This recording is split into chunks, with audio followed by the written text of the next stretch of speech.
Alright, you're welcome to my channel. Alright, now I'm going to walk you through these 5 skill sets. Now I want to start with design and drafting. Electrical design and drafting. Okay, I think I have the full course component. Okay, I have the course component here. This is the few course component that you go through as you register this particular course. Okay, I'm going to expose you to breaker sizing, how to size your protective device. They're going to also take you through your sub-circuit calculation, how to size your sub-circuit, how to do your load analysis, then how to size your conduit size, your trunking. Okay.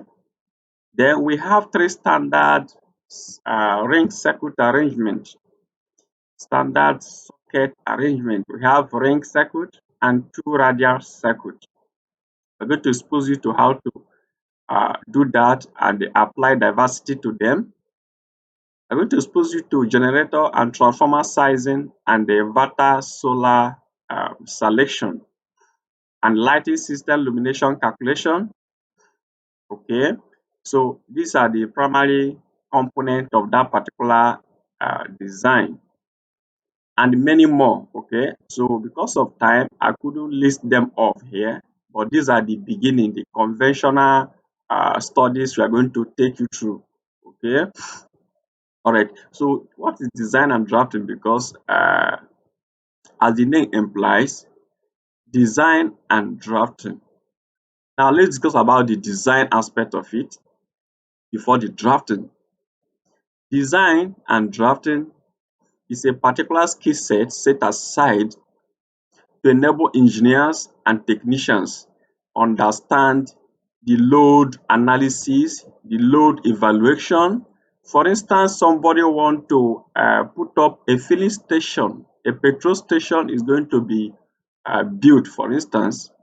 Now, a design and drafting engineer, we have to go for what we call visibility study, okay, or inspection for you to evaluate the load characteristics, the earthing system, and the load demand of that particular project. Load demand simply means you evaluate the total load consumption electrically.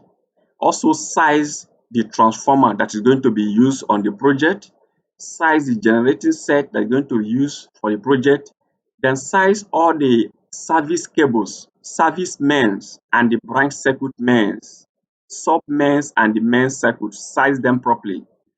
Then do your normal design of the load balancing, load segregation and all the rest. So having done that, that's what we need to carry out the electrical project. You need this information before you now come to put it on paper or use your software to design them and draft them. Drafting aspect of it is the calculation, is where the calculation comes in.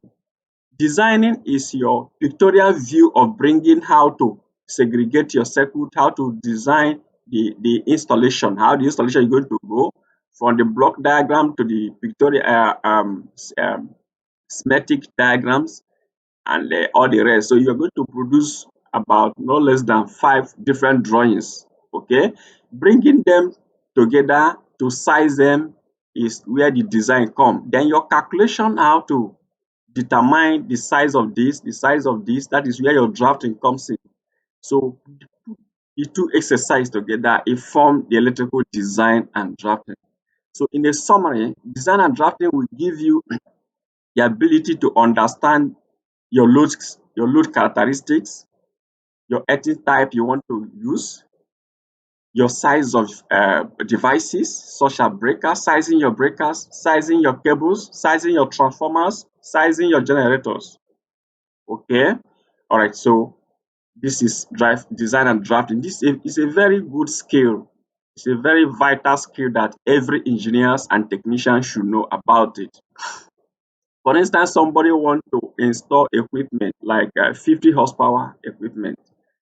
if you are a designer, you should be able to know the size of cable that can carry up to 50 horsepower equipment, and also know the protective device and how to size them.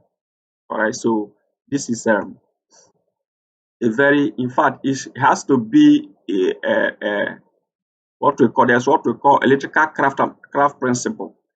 Electrical craft principle is the primary skill that you have to understand as an electrical personnel. So after that electrical craft principle, the next skill that you have to understand is the design and drafting. Okay, so design and drafting is part of your knowledge that you're supposed to have as a requirement for engineer before you now proceed to other professional courses.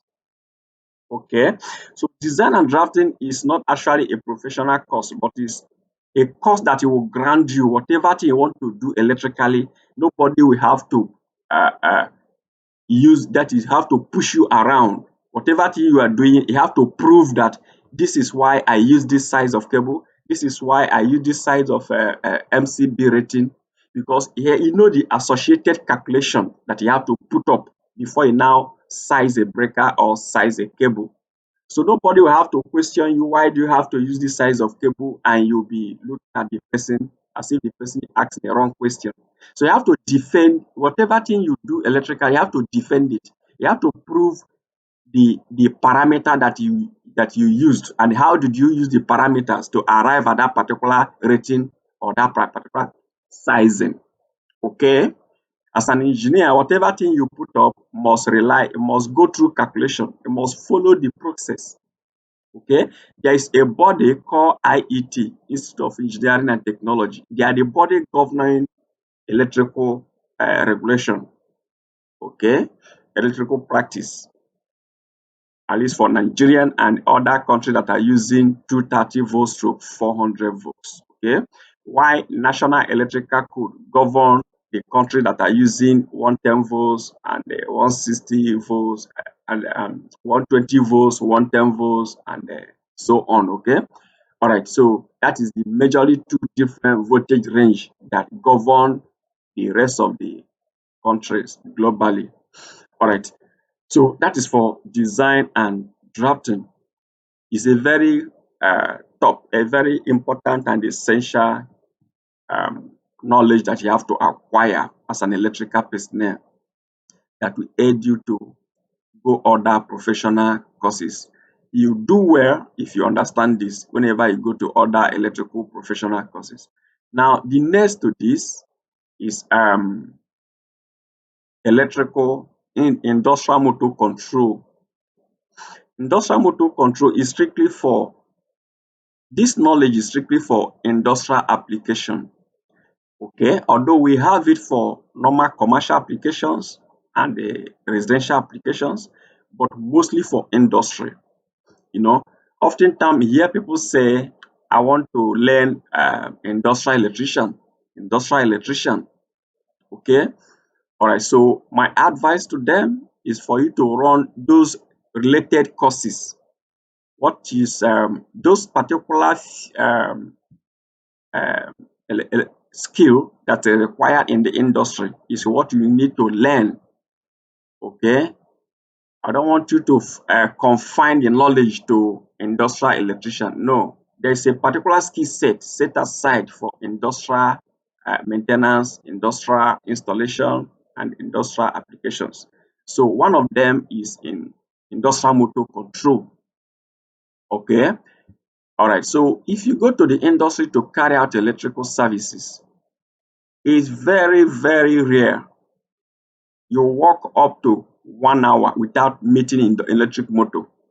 So electric motor is virtually the key of industrial activities. You must meet electric motor, industrial motor. So you must understand how to operate it, how to, even if you don't know how to design it, but understand the principal application of industrial motor and how to operate the whenever you have the panel, and how to carry out troubleshooting on industrial motor control. Troubleshooting first, then furthermore, if you want to understand the design aspect, no problem. But the cost cover designing, simulation, troubleshooting, and the building the panel and the operation and the installation of the motor. Okay. For instance, you have to understand electric motor operating principle. So when the electric motor is faulty, you are expected to carry out some diagnosis, carry out fault finding on the motor. How do you carry out fault finding on the motor? Is by mega testing the winding, carry out continuity test on the winding, carry out ohms test on the winding, identify the short circuit on the winding, or head short circuit, head fault on the winding. Okay, so these are the primary things you have to check. Okay, then check for the burnt out sign, whether the winding is burnt. So these are the things you have to do when carrying out troubleshooting on industrial motor itself. Then we are talking about again the control panel. How you'll be able to troubleshoot for control panel or build it. We have three categories primarily on DOL, direct online motor control, reversible motor control, star delta motor control. Okay, all right. Now these are the three major motor control panel that you have to understand their working principle. Possibly you know how to build it. Okay. So, but this course, once you register, we're going to teach you how to build the panel, how to troubleshoot it, and the component associated to this particular industrial motor control. I think I have the, okay, let me just hold on while I walk you through the,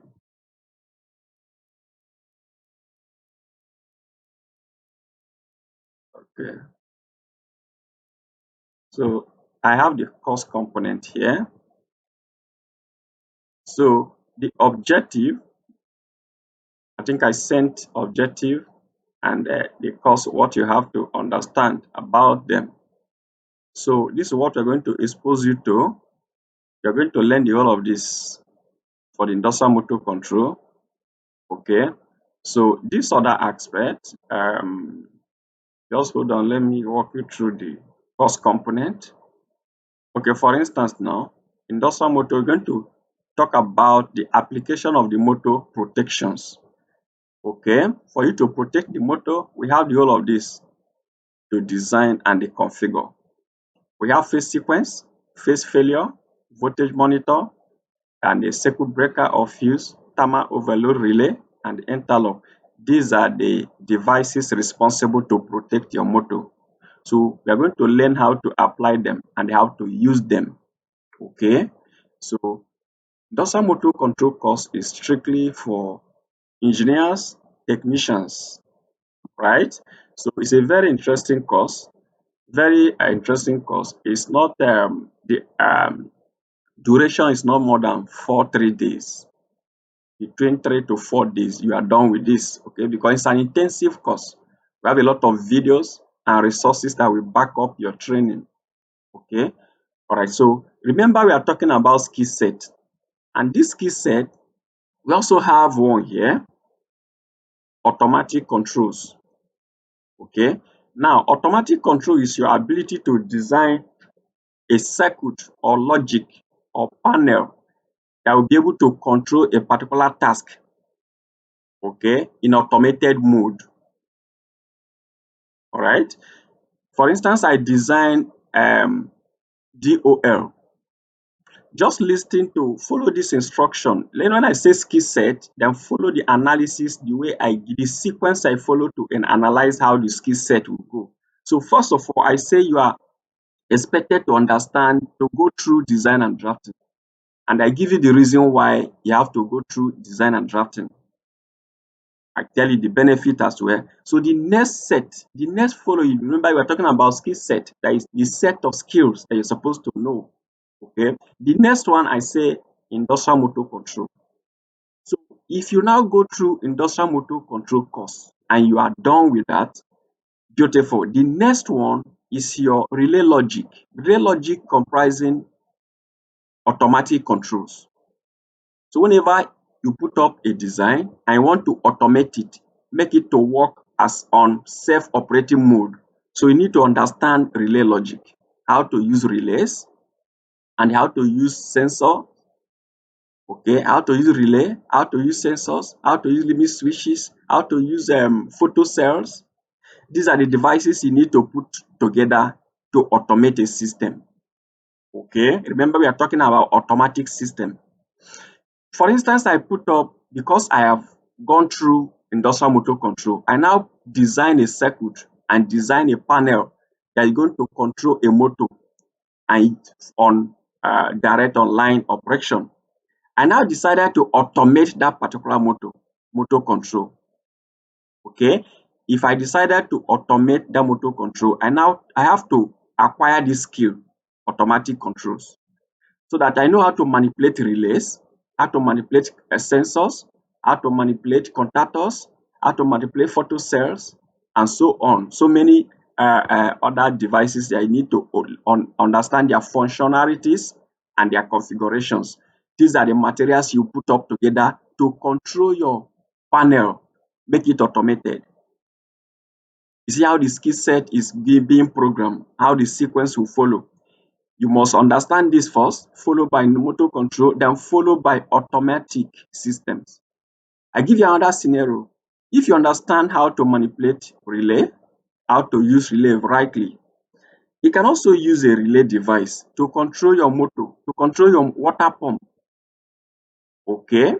You want to control a reservoir tank to water to pump from one particular reservoir to another reservoir. So you put up a design and they put your limit switch, put maybe a flow switch, or put up your sensors that will sense water. You factor them into your motor control because you have motor controls before you now have your water pump. When you have your water pump, you must design control for that pump, and that pump is motor. Okay, so you want to automate the system. You must understand these automatic systems, how to manipulate those devices to use them to achieve automatic system. Automatic is that you don't need me to be there before the task will be completed. I can initiate the command, but the rest of the activities will be carried out by those automatic component that is integrated to my motor control. I can put on the system and leave the area. Then when the pump is completed, when the pumping function is completed, the system shut down by itself. Okay. All right. Another way you will understand automatic system is your gate. You can put up a design to control your gate by using remote. All right. So when your gate move and go to the end of it, it will shut down. Then you now drive in and the gate closes back. These are automatic systems. Okay. These are part of automatic systems. All right. You can also put up a design to control a particular process using sensors, using relays. So anything you want to automate, make it automated. You now have to go to relay logic, understand how relay functions and configurations of all these components. Now, we have gone through three skill sets. Then the fourth skill set is your ATS, automatic transfer switch. Okay. In your ATS, we now know that we need to control two different power sources.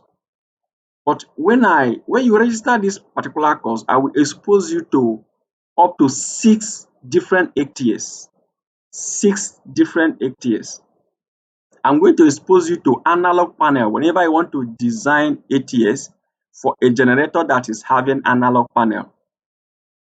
Ideally, you're supposed to design ATS for digital control panel. Control panel is going to be a particular panel that is coming with your generating set. That is the default control panel of the generating set. Now, I'm going to teach you if that particular generator panel is an analog type. I will teach you how to design ATS that's going to be compatible to that analog panel. I'm going to also expose you to ATS that is going to be responsible for digital control panel of generator. That means if the generator is having digital control panel, So you design another ATS that will also control that particular genset. Then I will also expose you to three source of power. If you are having two generating set and one utility supply, there are three source. Two is going to be standby, Gen 1, Gen 2, then you have utility or your natural grid supply. So you design ATS to control these three sources of power. I'm going to also teach you how to design ATS for three source of power that is going to be inverter solar is going to be the prime power, while generator and natural grid is going to be your standby power.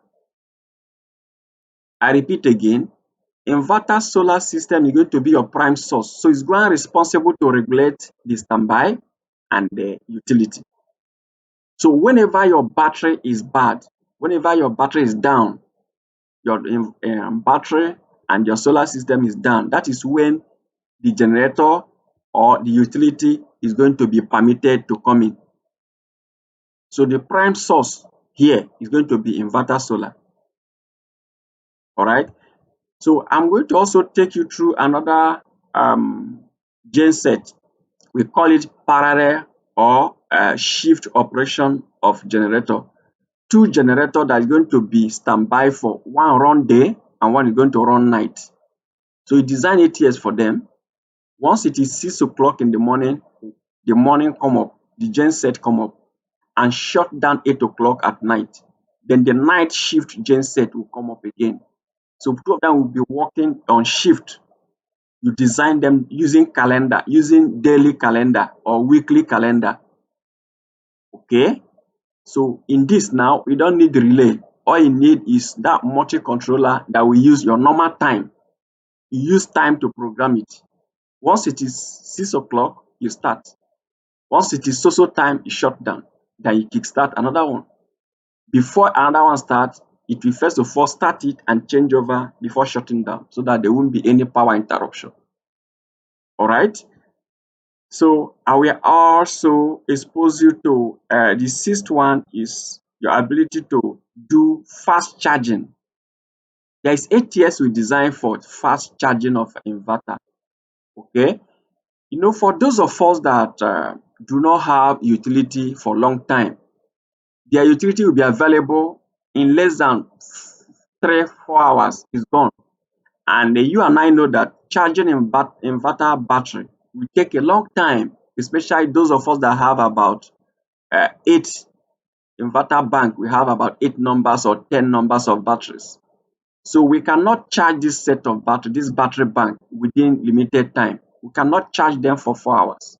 We cannot even charge them for only 5 hours. So there's what we call fast charging. You design ATS for the fast charging. How does the fast charging go? Your battery bank will be divided into two whenever you are on utility so that the fast charging take place. You're going to have a standard charger, okay, and you have the inverter charging system. So whenever you are on utility or you are on genset, the battery bank is going to be divided into two banks.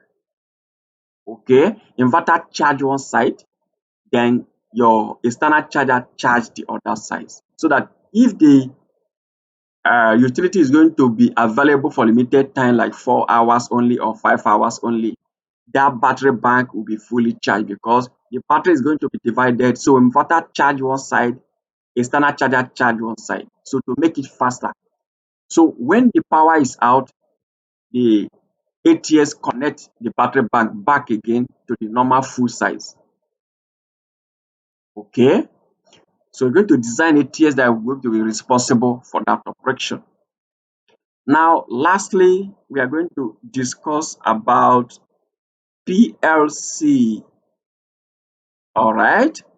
Because oftentimes, most of our technicians and engineers, everybody want to go into PLC. They want to go into automation. But there are other skill set that you have to acquire before coming into automation space. No doubt that automation is the contemporary innovation that is on now. Automation is about to take over every aspect of engineering. We virtually have every engineering activity done without electrical associated to it. So because of that now, we have automation now to give us precision in operation, to give us efficiency for operation, to give us less cost effective, less costing, less expensive whenever we want to carry out our project. So automation will now bring the cost of installation, cost of project down, because we need more efficiency, we need a precision. So efficiency of our installation will be more reliable if we use automation to control the process. Okay, so automation is now phasing out analog way of doing things. Okay, all right, now let's discuss about this automation.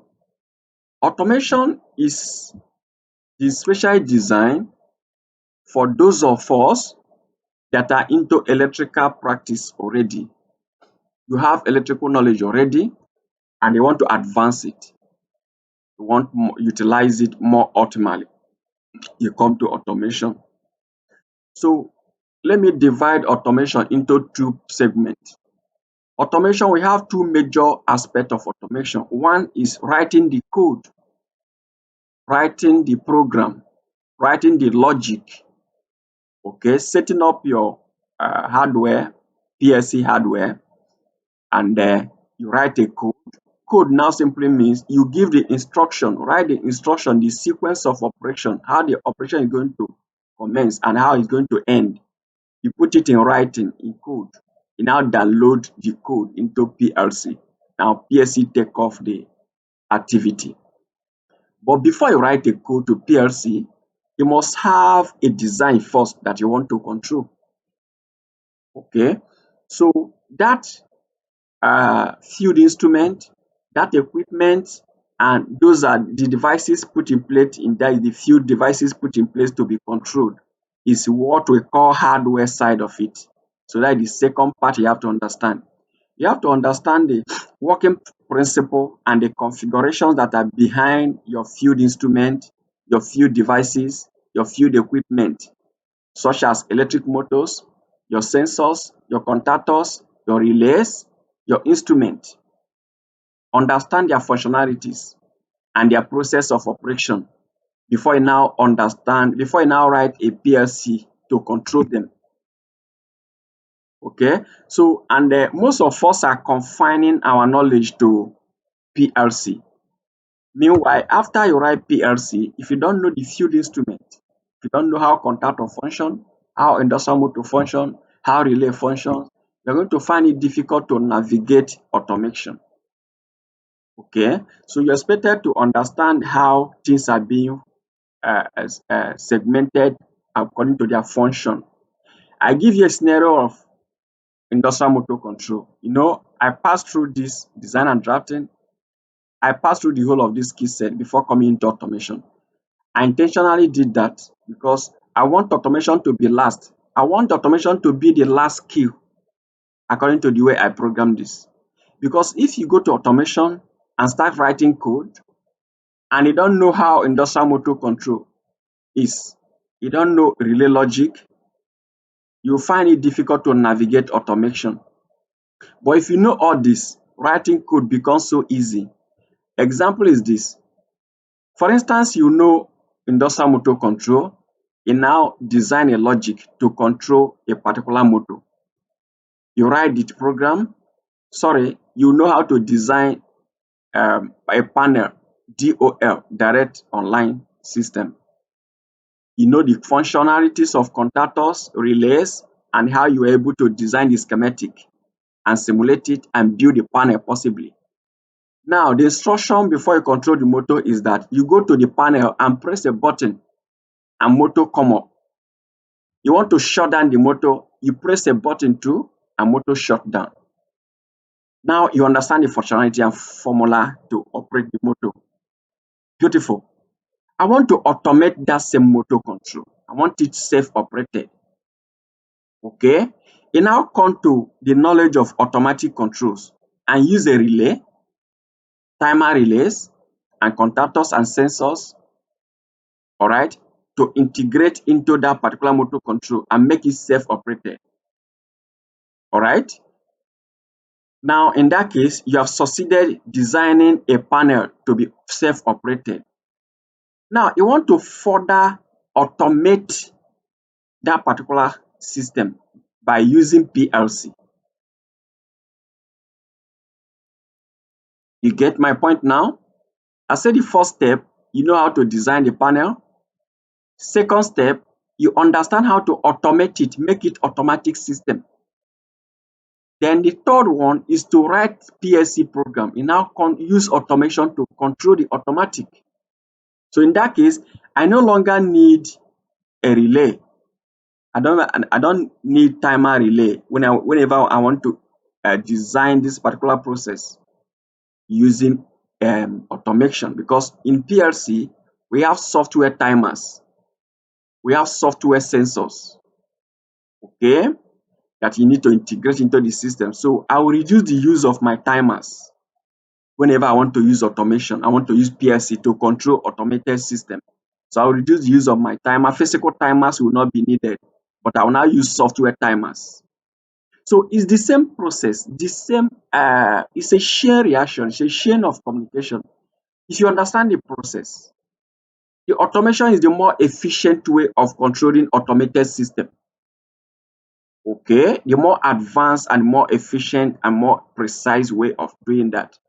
But first of all, you have to understand the concept behind the automated system.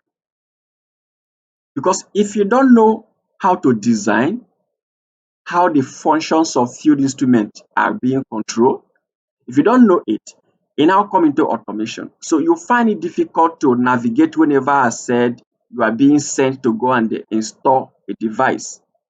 If you are asked to go and carry out troubleshooting on defective contactors or defective relays or defective sensors, you find it difficult because you have to understand their working principles.